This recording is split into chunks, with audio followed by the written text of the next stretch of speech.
Welcome to everyone. Seems like we are already 39. That's pretty impressive. Thank you for taking part. Everybody who's here now, you're most welcome. I should mention that we will record this this webinar, so we will make, I guess we will call it a short video, so that you can, and we will share it with all of you if you give us our email, your email address in the last session, and we will also try to send it out on different social media, LinkedIn, and so on. So if you don't like that, tell us afterwards. We'll try to cut you out, but otherwise, we hope you're just okay with that.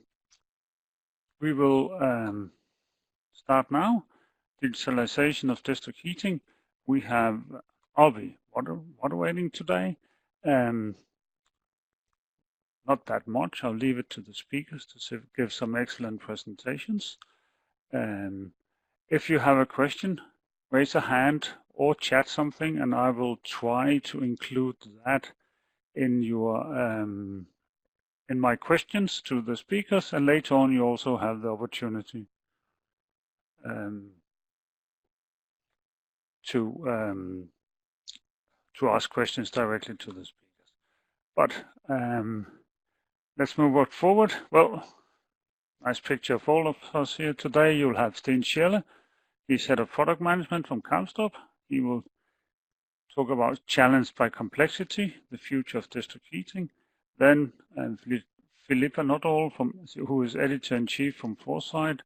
What now for district heating? As you see, we are looking very much into the future. Tom Deed, fantastic manager of distribution from Viborg District Heating Company.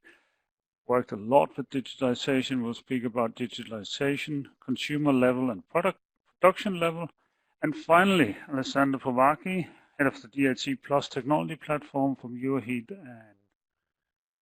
and Power, will give us an insight in what is actually happening in the EU in both today, but also what is his input on what will happen in the future. Okay. Enough said from me. I think we will hand over the presentations to the first speaker, and that is Sten Schelle. You have a very nice picture of him right here. And Sten, unmute your microphone, and the floor is all yours. Thank you. Yes, hello everyone. I would like to give a few perspectives here from my side. And let's just check here. I just press the next slide. Sorry. I think that that we can most likely all agree that district heating is one of the keys to decarbonize the heating of buildings. In the world, but especially in Europe, where 40% of our total energy consumption goes to heating of buildings. That's a big challenge, and one of the Sten, I'm sorry to interrupt you. Can you speak more directly into your microphone, maybe? I can try. We have a lot of comment. Now you're good. Thank you. Sorry. Yeah, I think we can agree, as I said, that the district heating really, really is the key technology for this decarbonization of our heating of buildings. And in order to let's say fulfill this role, then we need district heating which is more efficient and fully optimized to support this green transition. And first of all, we of course need to switch to renewable energy sources, but we also need to save energy, because otherwise we cannot make this green transition affordable. And the greenest kilowatt hour of energy is still the kilowatt hour of energy not being used. So all in all, you can say that the challenges for the district heating is to become more sustainable, to become more efficient, and to become more profitable and competitive, not at least because this is really one of the keys to make it happen. When it comes to efficiency, it's a lot about lowering temperatures in our district heating systems, and it's about improving heat installations. And then in terms of profitability and competitiveness, we need to look into both the lower operational cost and also into improving the investment aspects of district heating.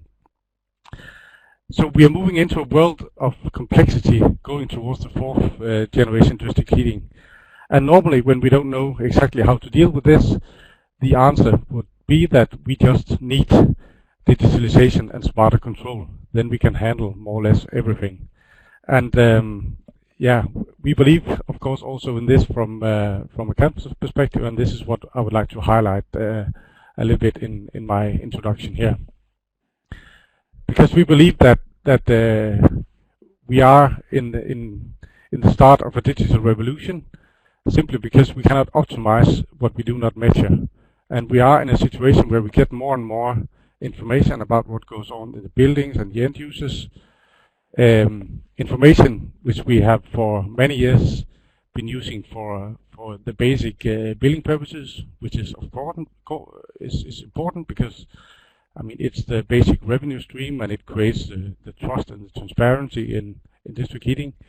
But the more data we have, the more value we can also create, both in terms of improving the daily operations, the investments in district heating, but certainly also in terms of making district heating an attractive and competitive product to the end users. But data alone will not do it. We need, of course, also to have the tools. And if we look into the digital value chain, so to speak, then we have the meters, we can communicate with our meters, we can collect data. But what we need now is the tools to actually harvest on some of the digital things here, and this is what we are targeting a lot from Kampstrup side at the moment, to not only generate and collect and share the data, but also to actually invest and make the tools that can turn this data into real knowledge. And then it's of course very interesting what happens on the European perspective. Whereas, yeah, actually Friday last week it was a 1 year a countdown started until all heat meters in Europe must be remotely readable. It's stated in the new Energy Efficiency Directive in the Clean Energy Package, and all existing meters must be upgraded before 1st of January 2027. So this will create a push to actually start to remote read and collect data from all district heating customers, which again will fuel this this whole digitalization process. And this is one of our messages here, that now we have these new requirements in place. They tell that data will have to be shared on a monthly basis with end users, but this will also give the opportunity to take the next step and go full into some of all the new digital possibilities. And just to tell that district heating is not only buzz, it's actually also good business. And we have several of our customers which has already moved quite far along the digital journey. One example here is a middle-sized Danish district heating utility called Assens, which based on working with digitalization, smart meters, have actually in a well-functioning system achieved to lower the forward temperature by 6 to 8 degrees. They have removed more than 100 unnecessary bypasses in their distribution network. They have by that also cut down the heat loss in the distribution network by 12%, and the total production by 2.5%. And this was actually with the basis of a well-functioning system. And they also tell that they have not harvested everything yet. So there is a quite big potential out there for even further improvements. And our perspective to this is that we actually already have the sensors out there. We don't need to go out and install a lot of extra equipment. We have temperature sensors, flow sensors in every connected building to the district heating network. And based on that data, we can put that we can put that data into play, and then we can start to explore what we can tell not only about the building itself and the consumer, but certainly also upstream into the distribution network and into the way we maintain and plan our district heating systems. So basically, we believe that, or we have already proved to a very large extent, that based on data we can tell a lot, not only what happens in the building, as I said, but in the entire system. And I think this is a very important topic when discussing digitalization, that this is not just only something for the end user. It's not just about making a smart app or something to the consumer. Digitalization will affect all all the parts of the district heating value chain, from production, distribution, to buildings, to the consumer consumption aspects, and to how we design and plan our systems. So it will change the entire way we handle district heating systems. And one of the things we have highlighted on this slide is where we have already proved that that digitalization can make an impact, similar to what we saw from the Athens case, and I'm sure similar also to what Tom from Viborg will tell us a little bit later. Yes, this was the introduction from my side. Thank you.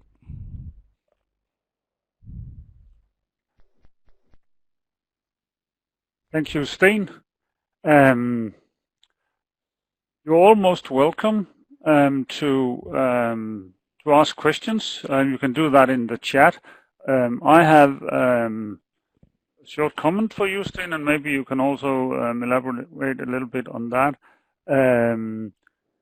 First, maybe not the Athens case, but another case.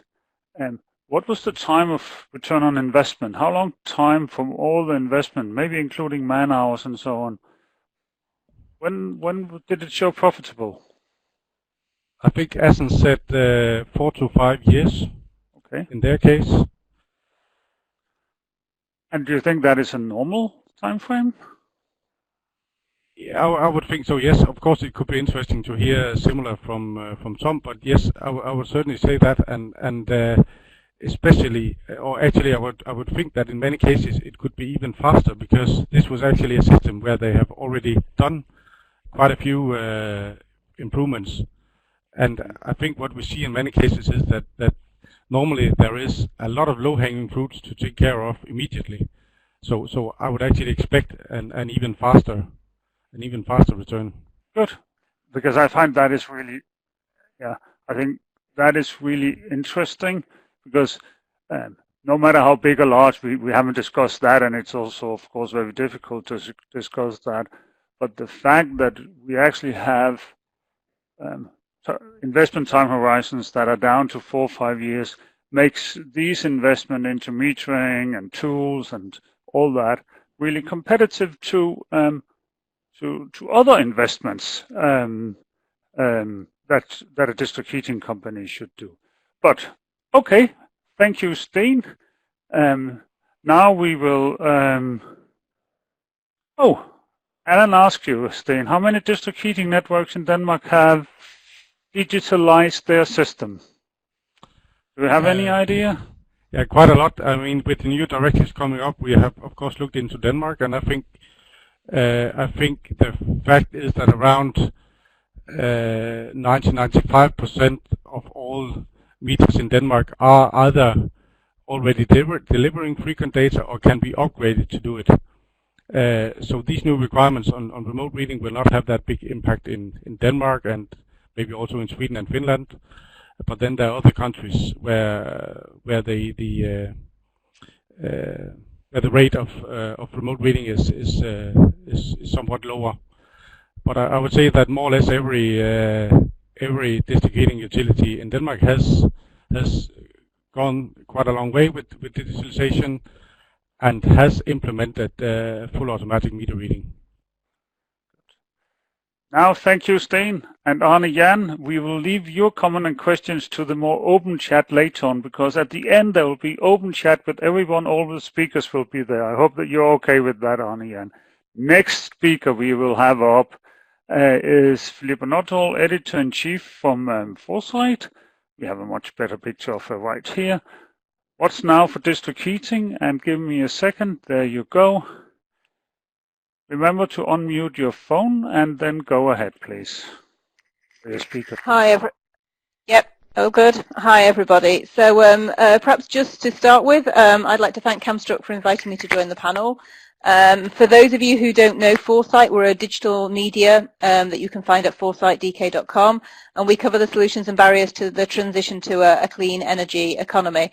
We also publish 2 magazines a year, and the one before last looked at decarbonising the heating and cooling sector. But I'd also just like to make it clear that I'm sort of here today to ask some difficult journalistic questions, and the specialists are the rest of the panel. So don't look to me for any technical details. So to start with, I'd just like to sort of set the ground, which I think you know what we're all discussing, but I think it needs to be made clear. Heating and cooling represents over half of EU energy consumption, which is worth more than 500 million tonnes of oil equivalent each year. And in Europe, 84% of heating and cooling is still generated from fossil fuels, with only 16% from renewable energy. And the sector also accounts for 68% of gas imports. So this clearly needs to change if we're going to prevent global warming from breaching the threshold set out in the Paris Climate Agreement, but also if the EU is going to achieve its goal of net zero emissions by 2050. Research shows, or seems to show, that we have the means to decarbonise energy for heating and cooling, and for many, a massive rollout of district heating is seen as key to this, not just for decarbonising the heating and cooling systems, but also to help balance the renewable power systems and to achieve decarbonisation across the board. As many of you already know, the Heat Roadmap Europe strategy, an EU-funded initiative, mapped and modelled the energy systems of the 14 European countries using most heat in Europe, and in their final report published earlier this year, concluded that using only proven and market available technologies, it is possible to combine end-use savings with heat pumps and district heating and cooling, using excess heat, efficiency and renewable sources to stay within the 1.5 to 2 degree global temperature change threshold. So we think we can do this.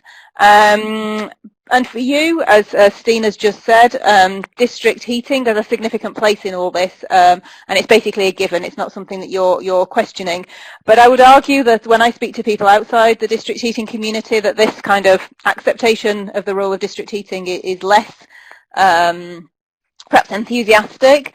And it depends very much on the countries and that I speak to, the people in different countries I speak to. In Scandinavia, obviously, district heating is accepted as a norm. And as most of you know, nearly 2/3 of Danish homes are heated through district heating. But for members of the public and also policymakers in other countries, this isn't so obvious. I have lots of people, when you speak to them about district heating, especially people over the age of 40, 50, who still link it to communism, inefficient collective heating, and people and policymakers now, I think the feeling is that we need to do something for the climate, but people also want to be comfortable and warm, and I don't think as many people are convinced that district heating is really necessarily a good, modern and efficient solution, and people want to see that we're moving forward and not looking backwards. So that's sorry. Philippa. Yeah. I'll give you 2 more minutes if you can slow down the speed of your I'll slow down. a little bit. Is that okay? That's fine. Sorry, I apologize. You are really fast. Important and fast. Okay, sorry, go ahead, sorry. Please. Go ahead. I will slow down. So, despite this reticence and the sort of not necessarily everybody seeing district heating as a key solution, change is happening. Countries and cities in Europe and elsewhere in the world are seeing district heating as a solution to decarbonising energy systems, encouraged by, for example, the conclusions of the Heat Roadmap Europe strategy that I mentioned earlier. And I think also work by Euroheat and Power, which I'm sure Alessandro is going to mention later, makes this very clear. And I'm sure he'll draw attention to the excellent map that his organisation has produced, which shows which cities are leading on this development in Europe. And Euroheat and Power also recently committed to fully decarbonise its members' district heating networks by 2050. So there is a change of mentality. But for this to really happen and for district heating to play a role, and which is obviously part of the aim of this webinar, district heating needs to be brought into the 21st century.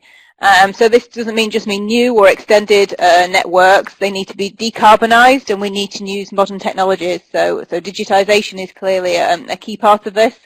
and also see the value of district heating and sell the value of district heating as part of the wider energy transition through sector coupling, and not just be focused on district heating per se. Euroheat published a digital roadmap in July, which said that traditionally electricity, heat and cold, transport and industry are treated as individual sectors. And district heating and cooling can be the backbone of local energy transitions because of their sector coupling abilities. But I think this is something that needs to be sold much more to policymakers and the public. I think this awareness is starting to happen. The European Commission President-elect Ursula von der Leyen, in her mission letter to the Energy Commissioner-designate Kadri Simpson, tasked her to look at how to facilitate the smart integration of the electricity, heating, transport and industry sectors. So clearly there is this sort of greater role for district heating, which is out there. And then the topic for my talk was to kind of how to make this vision a reality. I don't have the answers, you have the answers to this, but I think my slides more about the questions that perhaps you need to answer and to bring out into the public sphere a lot more than is happening at the moment. To make very clear what you as an industry need to make your vision reality. So where are the gaps? We're talking about regulation, finance, technology, R&D. Stein mentioned financing, for example, in terms of investments. You know, what are the real returns on investments, both in terms of district heating systems, but also the various parts of making a modern connected district heating network. Regulation, you know, do we have the regulation now in Europe, or do we need more or different regulation at either a pan-European level, a national or a local level, or is it merely a case of implementation? And also it's quite interesting in terms of the regulation that we need, I think. I mean, do we need regulation that's actually supporting modern district heating systems, or more regulation which is actually pushing fossil fuels out? So, for example, a ban on fossil fuel boilers, and where you think the pressure points are. And then I think in terms of Stein mentioned it as well, digitalisation, there's also the question of data. I mean, digitalisation is clearly a buzzword at the moment in every sector. Every conference you go to, somebody mentions digitalisation. But I think it really needs explaining what the role is of digitalisation in terms of the district heating system and how it helps decarbonise the systems and is part of that wider energy transition. So yeah, there's the question of data, but also I wanted to reference a report which was published at the end of September by the International Telecommunication Union, which, for those of anybody who doesn't know, is a UN body based in Geneva. And the report's called Turning Digital Technology Innovation into Climate Action. And it very clearly underlines the double-edged impact of digital technologies on climate change. So there's obviously this massive potential advantages of greater interconnectedness and the Internet of Things. But it also says that it estimates that by 2025, the communications industry could be using 20% of the world's electricity. And this figure globally translates into an estimated 14% of emissions, which would surpass current emissions from aviation and shipping sectors. And these figures include digital technologies such as smart meters and others which are related to renewables. So the word efficiency and how digitalisation is actually overall used for the greater good, so we're decarbonising the whole sector, seems something that's very important to emphasise. And then I wanted to finish on a bit of a flippant slide, but there's no basic, it's a very basic issue, but you can't get around the fact that digging up streets for district heating is a very messy business. I live in Brussels, whereby every time they want to change a couple of pipes, the streets are open for months and months at a time. So how do you win over local residents and councils to explain that district heating, especially in urban areas, is a good solution for decarbonising our heating and cooling systems? I mean, we hear it time and time again in Brussels at the moment that from the gas lobby that for existing gas networks are there, we can just, you know, it's quicker and cheaper and much better for everybody to pump some hydrogen in, and that green hydrogen will come.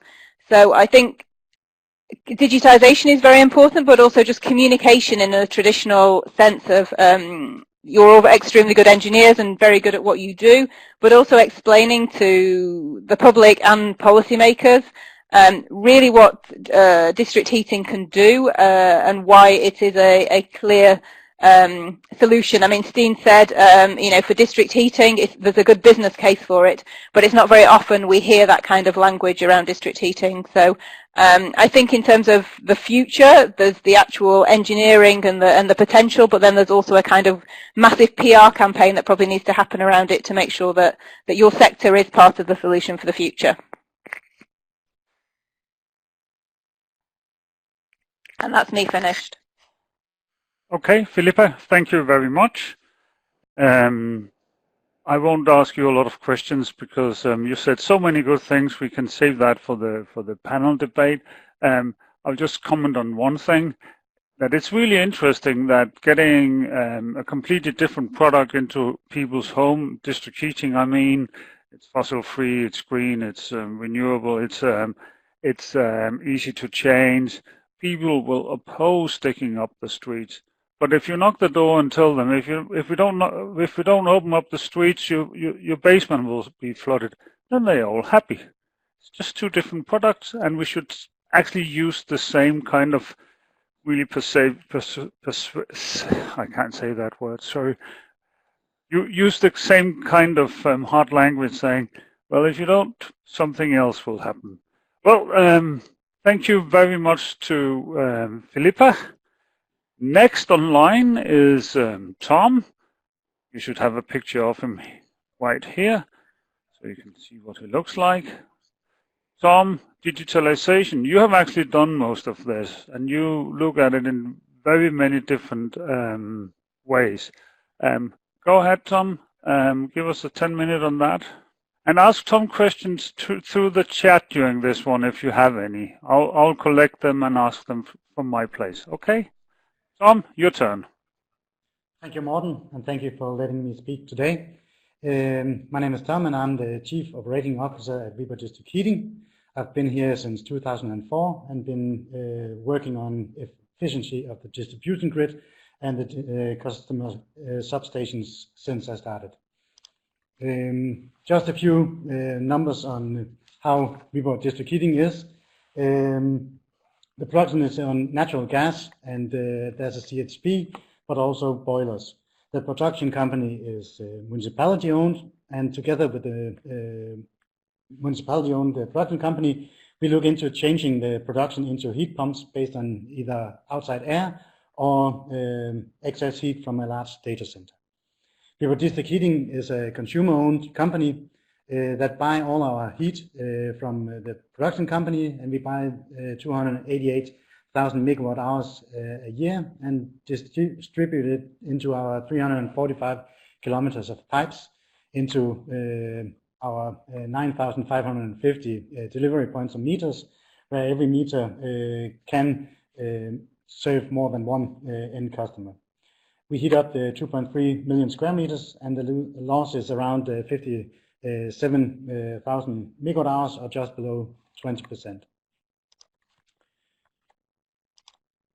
Digitalization in Viborg has started in different levels and in different times, but mainly in these three levels: the production level with the pumps, distribution level with the pipes, and consumer levels with the substations. And now we also see a new level where we begin to work into the buildings in the radiator systems and the domestic hot water circulation systems. On the next slides, I'll try to show the history in Viborg.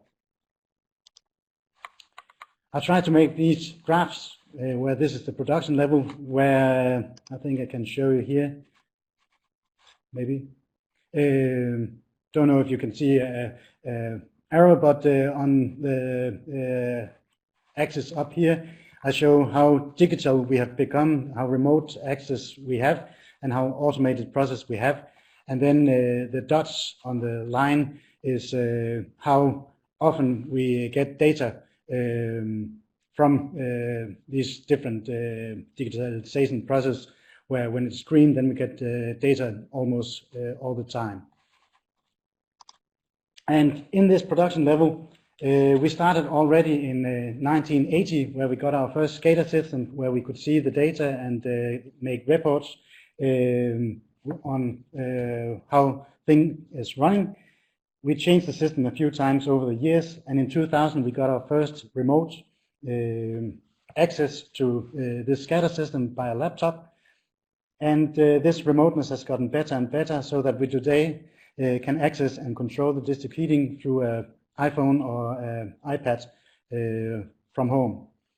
In 2007, we got an automated process with the supply temperature that used the outside temperature to set the supply temperature. And this has gotten more and more features like a weather forecast, add-on temperature based on the flow, add-on temperature based on the time of the day, so that we can compensate before the peak hours.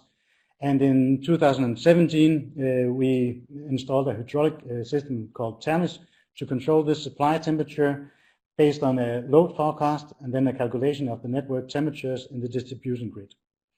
This temperature automation has also been very feasible. We reduced our temperatures from around 95 to today around 60 degrees in supply temperature. The pressure control we also made more automated and based on points and pumps in the network. And we see that in the future we expect the process to be more automated based on different feedbacks from both the grid and the end consumers. Another picture here from the distribution level, where I try to make the same axis and the points. On the distribution level, we also started quite early. In 1990, we began to digitalize our drawings into AutoCAD.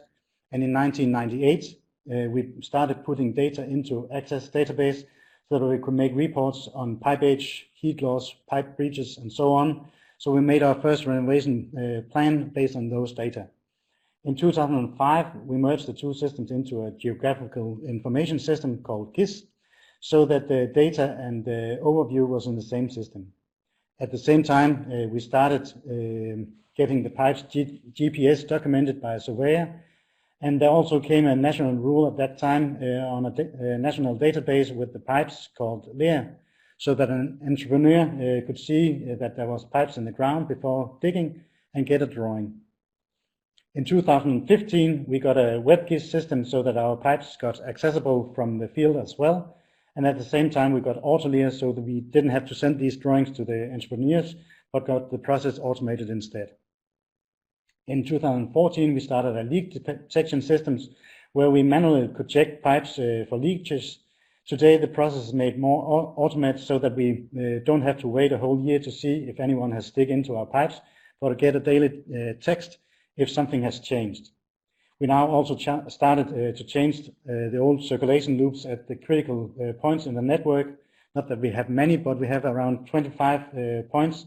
And we now have an automated valve from Phase that sends data and temperature, temperature and pressure back home, and we can also change the setting remotely. In the future, we expect more processes to be more automated. We also expect our own guys to GPS document the pipes themselves and put them into the system, and a new WebGIS where we can change and something that has changed in the system directly into our GIS solution. At the consumer level, we had the first remote readable meters in 2000. We have always had meters, but the first one that was remote readable was in 2000, where the data of average supply and return was used to a new moderation tariff where the customers needed to lower their return temperature. At this time, reading was 4 to 12 times a year, depending on the size of the consumers. The consumers could also see their data online at this point. The data frequency has gotten closer and closer, and in 2015 we started having daily readings and found out that we could use those data to more than just showing it online and the billing, but we could also get a lot closer to telling the consumer if something is wrong in his system and what to do about it. We also made the process when we have customers that move out of their homes, then when we have these daily readings, then we can make a more automated process in the moving and new customers, since we don't have to wait for this manual reading. The daily data has also been shown in a new app with graphs and curves, And this system was built out with a feedback possibility so that the customer is told as soon as something is wrong in his system, so that he can act on it quickly. In 2017, we started to rent out substations to our customers, and those installations we connected to the internet so that we can change settings and lock the data in these in these systems as well on an online system from Danfoss. In the future, we see that we can use meters to shut off installations when the customer doesn't pay, and we also begin to send customer data into our SCADA systems so that we can use the data in here. Then a few extra future thoughts on production levels. We see that we need to integrate the municipality-owned production and the distribution so that we can make better forecast models to steer when to start the production and the heat pumps. But we also see that to get the customer's installation to a lower return temperature, we need to get further into these installations. This winter, we will test if we can use data from cost allocator systems on the radiators to optimize radiator return temperatures. And we are already testing the use of sensors at the end of the system in radiators system and domestic hot water systems to optimize secondary supply temperature and the differential pressure. When we get the rental units in the larger installations at larger customers, then we would also like to see if we can make peak shavings a reality so that they don't use all their heat in the peak hours of the day. And then, of course, we expect companies like Kamstrup to develop new things that we can use as well. That was the word from me. Thank you very much, Tom. Sten, you might as well prepare for that. I'll ask you, what are you going to invent for Tom in the future? You don't have to answer it now, but in a second, it's when we have the panel debate. Not many questions from my side, and not anyone on the chat. Tom, there's a lot of questions for you in the panel. Let's continue for the next presentation. That is Alessandro from DHC Plus. Here we have a nice picture of him. Are you ready, Alessandro? You're welcome yes. to start now. Go ahead, please.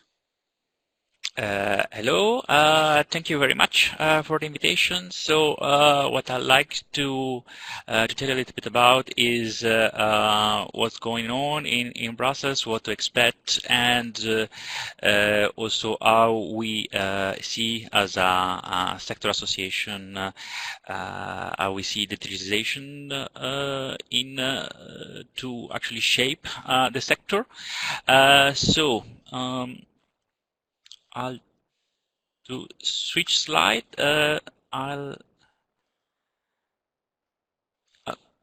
I'm trying to. Okay, yes.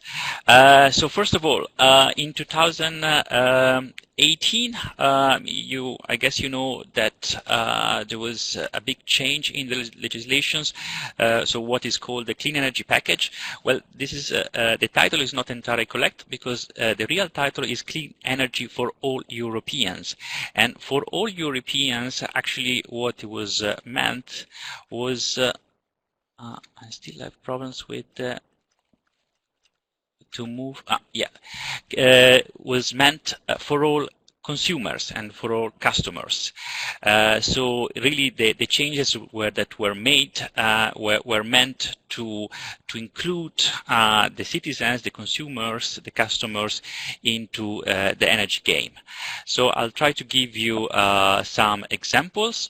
From a certain point of view, there was an offer, you may say, from the side of the Commission.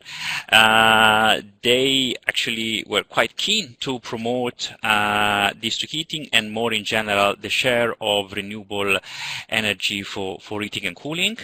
So there are provisions that helps waste heat and in general promote annual increase of heating and cooling. At the same time, the district heating and cooling sector is asked to be more transparent and to provide more information to consumers on, for example, example, on the fuel mix, on the CO2 emissions, and other info. And for example, the customers have the right to disconnect from the district heating network if, let's say, if they are not happy with it, and also if the district heating network is not efficient. In this, what you see here is also the Energy Efficiency Directive that it really gives a push to the consumer.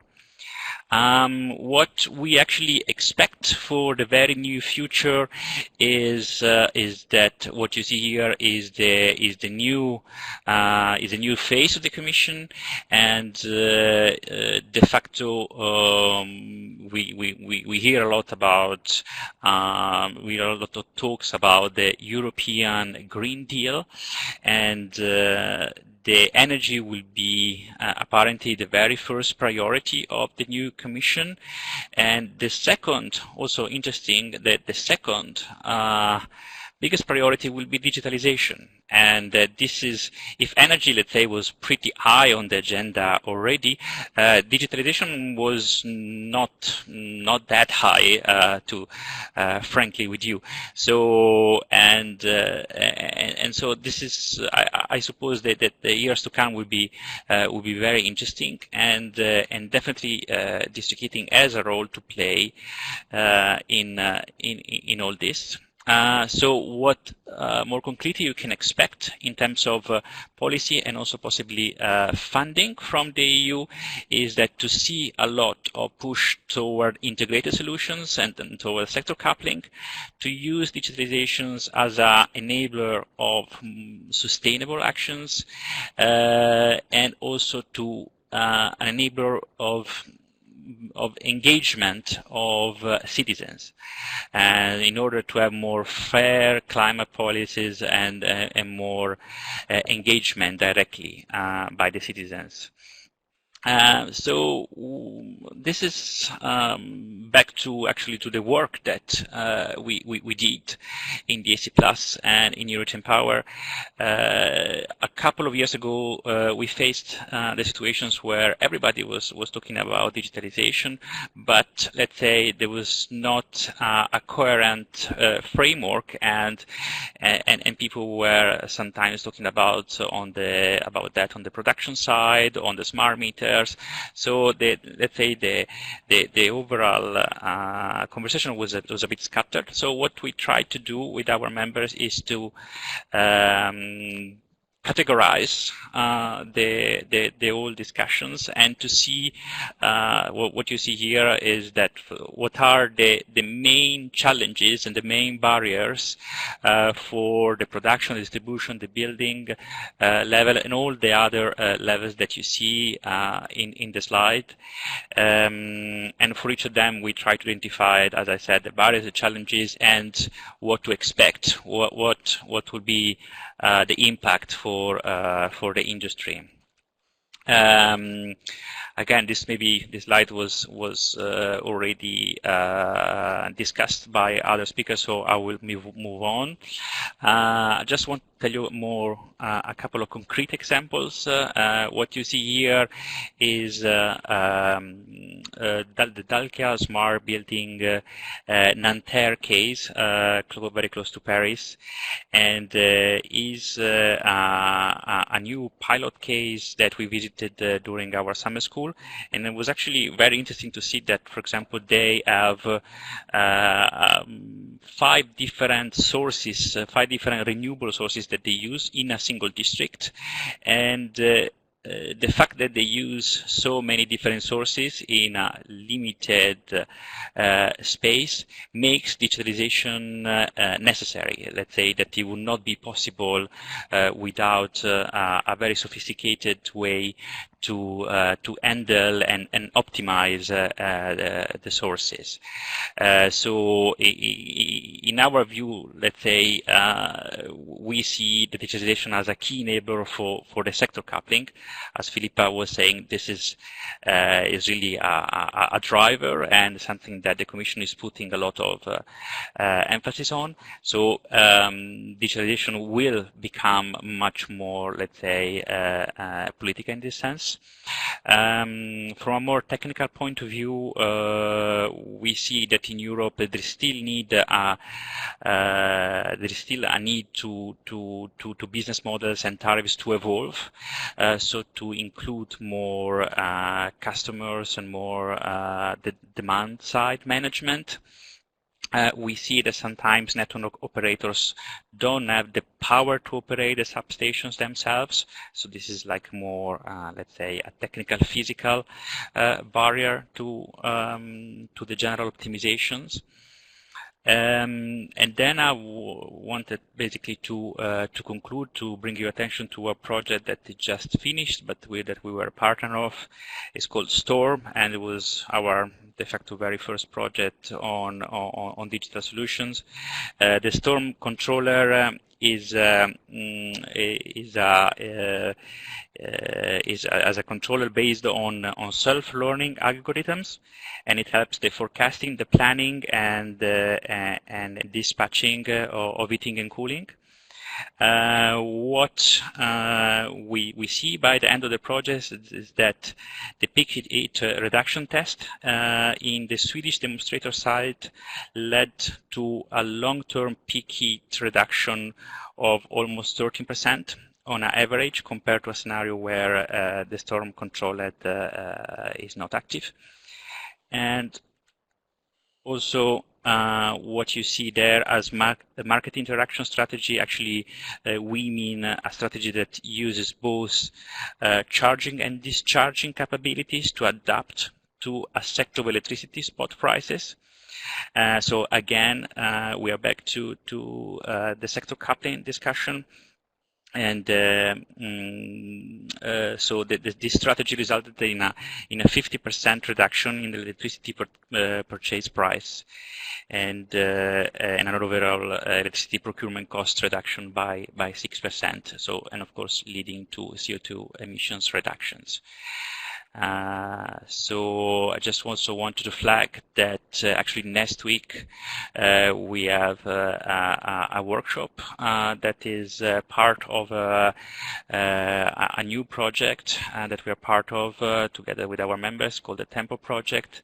Will be a meeting in Brescia, and we will continue the discussion on digitalization that is very much, let's say, part of our priorities. So actually, if you're interested, you can still join us there to continue the discussion. And that's it. Thank you. Alessandro, thank you very much.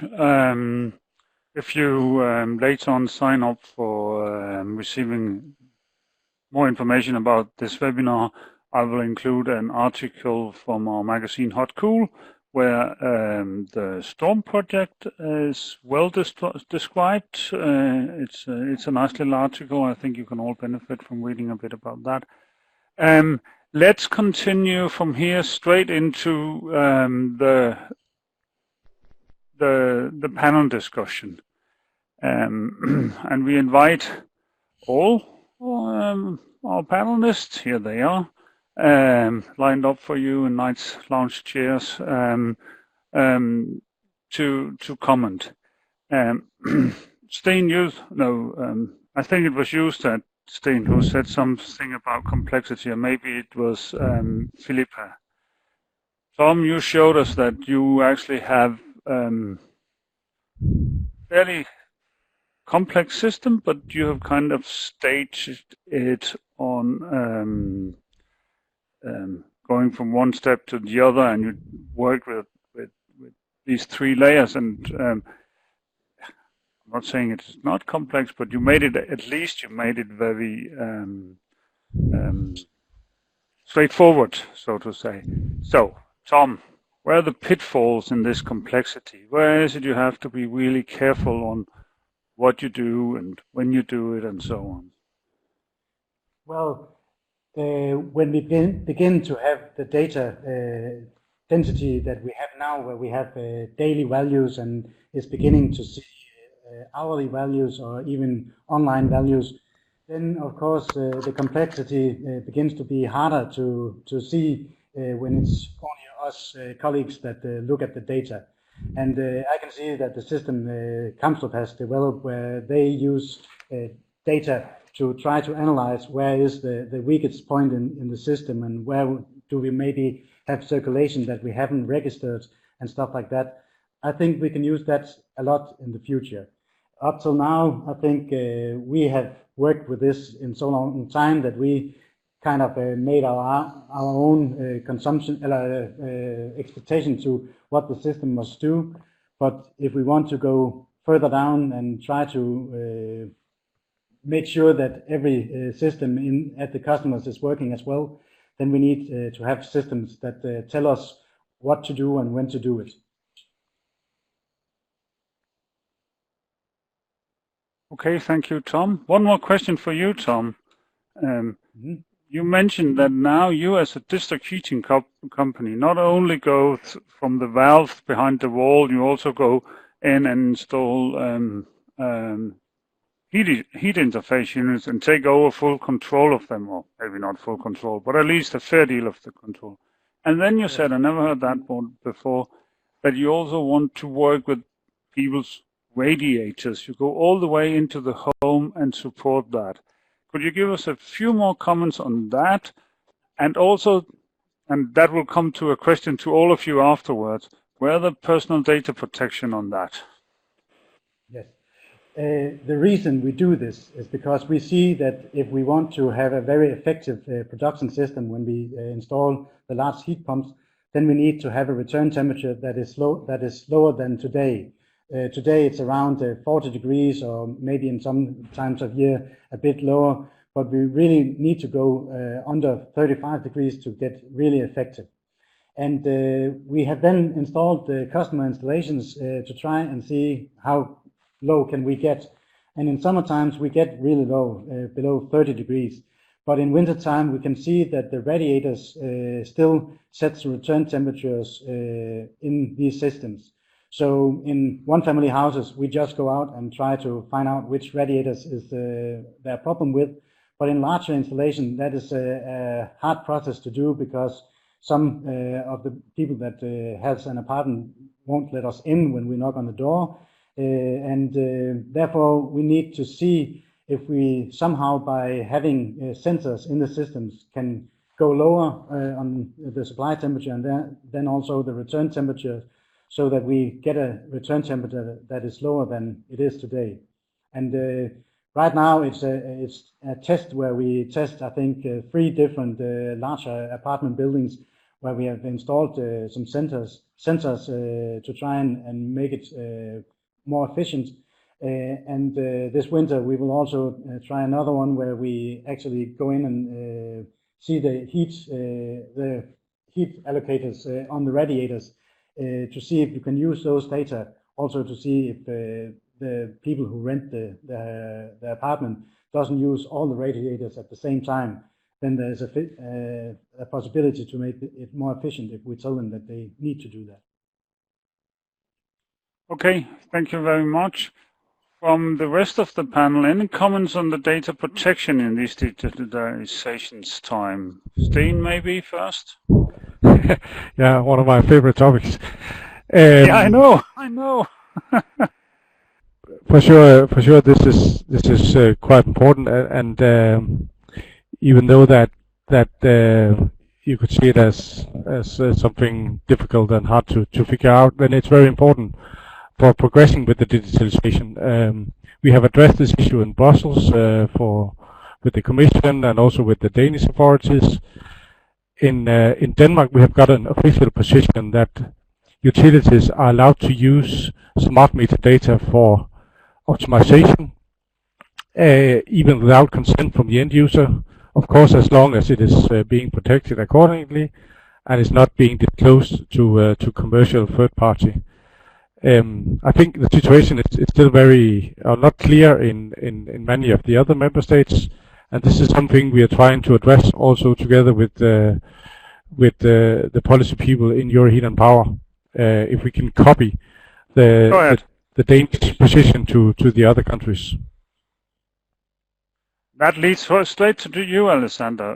What is the next step? And Philippa, right after, I'll ask you. You had so many comments on the customer and communication. Maybe you can comment on data protection after Alexander. Alexander, go ahead, please. I think already Sten presented quite nicely. The position of Denmark is actually quite fairly balanced in our view. So it depends now. This is more a question of the different member states, how they interpret the GDPR rules. But of course, when we are talking about like delivering the renewable energy, yes, we of course is important the privacy aspect, but it needs to be balanced toward an acceleration and rollout of the digital system. So I think so far the Danish case has provided a very sensible response. So we see that as a good example for the other member states. And you, Philippa? I think Germany. Yeah, sorry. Okay, I'll go first. In some countries like Germany, even getting access to a person's email address, they don't even hand out business cards anymore. They're really, really, really protective. So, but your turn. Go ahead, please, Philippa. Yeah, I think Alessandro has given the kind of answer that I would have given. If we have a good example in a country such as Denmark, then those examples need to be shared throughout Europe and ways need to be found to make this good practice. And obviously different member states have different ideas, and Germany is clearly much more private than other countries and very protective of its data. But I think it's this idea of best practice, that we don't need to keep reinventing the wheel, that we can reassure either policymakers or the public that things work in certain countries, and then how do you make that work in other countries? And so I think Alessandro kind of gave a good answer. Okay, thank you very much. I promised myself that we will end before 2 o'clock, and there's still 4 minutes, so we have 3 minutes left. Each of you, let's start with you, Sten, then Philippa, then Tom, then Alessandra. We all talk about, it's been a pleasure moderating because you have said so many fine things. What is the next thing somebody should do to move digitalization forward with the aim of becoming renewable, with the aim of having more district heating and so on? What is the single small thing maybe, but important you can see, and do it fast and quick? Sten? Yes, first of all, I think we need more people like Tom that actually moves into this, tries things out, and really puts digitalization on the agenda, and not as afraid about using the new tools. That's one very important aspect. And then I think the other important aspect is that we as a manufacturer also provide the right tools to make it scalable, because that's a big effort for Tom to, when he gets more data, to use it for all his installation and not only a few. So we have to take responsibility and make scalable tools for the district energy providers. Thank you, Sten. Replicating Tom is one answer. What do you say, Philippa? It's always good to just clone people. If we can't clone people, Tom, then I think the idea of best practice, as I said before, that we need to stop just talking about things and reinventing the wheel every time. If something works somewhere, it needs to be rolled out elsewhere and worked out how it can be rolled out and how this best practice is shared throughout different countries so that we can scale up. And I do also think that this idea of PR not presuming that either policymakers or the public think the same way as you and they understand what you're understanding, and that you explain what you're trying to do so that everybody understands it and sees the advantages of it and not just you, because there's lots of presumption, and I think that doesn't help move things forward quickly. Okay. Tom, how many are you now? Are you already being cloned? What is your... I think there's a few that uses some of the same motivation tariff that we use. But I think that the use of the meter data, I think that is one of the possibilities for a lot of district heating companies to try and use it to more than just billing. And we have had the discussion in this house whether or not we should go from monthly values to daily values, and we couldn't quite see that we needed the daily values. But when we then had the daily values, we found out we could use them easily. And now we are trying to use hourly values as well, and we can see uses of that as well. We can see if it's when the daughter is taking a bath that the high consumption is, or if at a larger house that it's the ventilation system that takes the power when nobody is in the school or office. So I think the uses of the data from the meters, people could use that all over. Short, Alessandro, and then we continue. We need more industrial pilots, and we need more TOMs, but I think that also means that we need it's a good opportunity for the Danish district heating sector to send their TOMs all around Europe and why not the world. I think we need more ICT standardization. We need more to face the problems of interoperability, for example, with data, with electricity sector, and we need a better, let's say, we need to work also on market simulation, design aspects, and work with regulators on that. Thank you. Thank you very much. Let's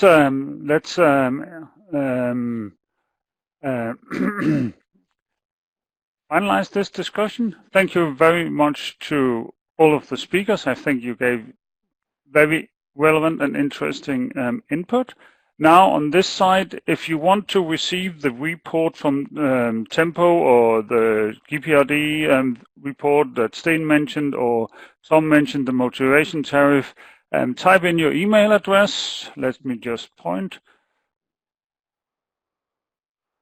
over here. Then you'll receive all the information, and tell us what tell us that it was a great event or whatever you think about it. But please do that, and we will. Not least, thank you for we were more than 48 participants when we were most, and it's really great. My next slide will be an open. Did ask the question about who's the best person to talk to the public about district heating, and whether you as an industry, how you think it's best to explain what you're doing, and who would you like to talk about district heating? Is it local? Is it mayors? Is it local authorities? Is it national government? Where do you see that kind of, or do you see yourselves as being the link to the public? Well, I think we used to chat with other district heating companies. Also in the UK and in Holland and in Germany.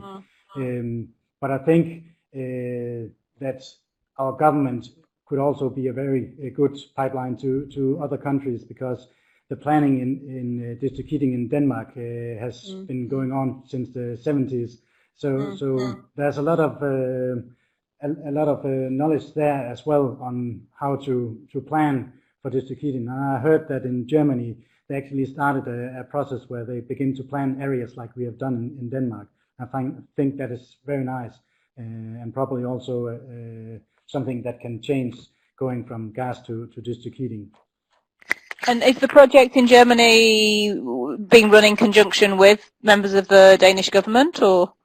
Yes, I think I've been down there and talked about it, but I think also that the Danish embassy and the Danish state has been a large part of it. They made some kind of agreement that Denmark should help Germany going into district heating. And I think that the thing that has been told has made them change, so they actually go into planning the areas like we have done in Denmark. Okay, Tom, I might send you an email afterwards to follow up on that, if that's okay. That's okay. Yeah, the Danish Trade Council has a special cooperation, as Tom mentioned, with North Rhine-Westphalia and with Baden-Württemberg in Germany. Okay. And I think there are, yeah, three or four people from the Danish Foreign Ministry and from the Danish Energy Agency that works with developing district heating in Germany. Okay, well, I'll probably send you an email because it'd be interesting to follow up that, because a lot of what we're hearing out of Germany at the moment is the push for gas. And so I think it will be interesting to try and pull out some other stories to show other projects that are going on in terms of decarbonising heating. Yeah, we can put you in contact with the head of the activity at the Trade Council for sure. Brilliant, thank And you. if I should comment on it, it's a really interesting development. I think what you're referring to, Tom, is the new legislation in Baden-Württemberg. In Baden-Württemberg, they have 1,100 municipalities. 1,100, that's quite a lot. But they have actually said to the 100 largest, 110, I can't remember, largest municipalities, that now you have to go ahead and do some proper heat planning. And that is a completely new situation. I also see that if this should only come from bottom up, if it's only local authorities or consumer groups that wants district heating, and the national government have not given, or at least the regional government, have not given a platform on which this can happen, it will be really, really difficult because they will be met with so many arguments against it. And therefore, some kind of push, forced, we need to see some heat plans. Now they're discussing, then heat plans are really important. And now they're discussing how do we make these plans comparable? How do we make sure that they actually look at the things they should look at? And there they're working closely together with the Danish Energy Agency, who have what they call the district heating assessment tool. We can share a link to that later in this. So from top, somebody have to give direction, and things then must happen locally. Claude, I think you had a question, but I can't activate you. Can you please type your questions, maybe? Any other comments?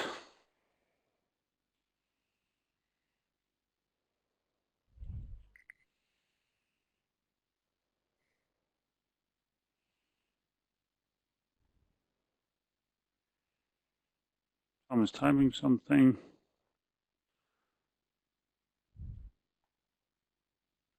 Okay. I'll leave the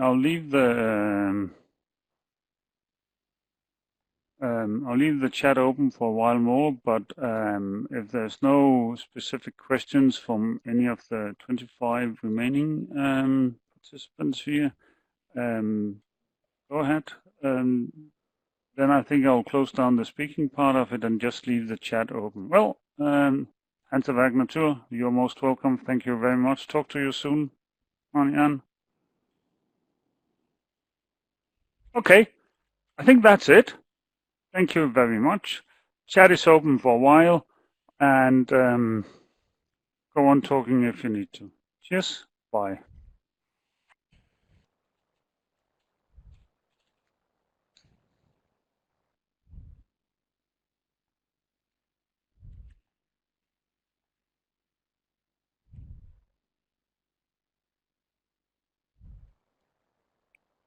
Thank you very much. Bye.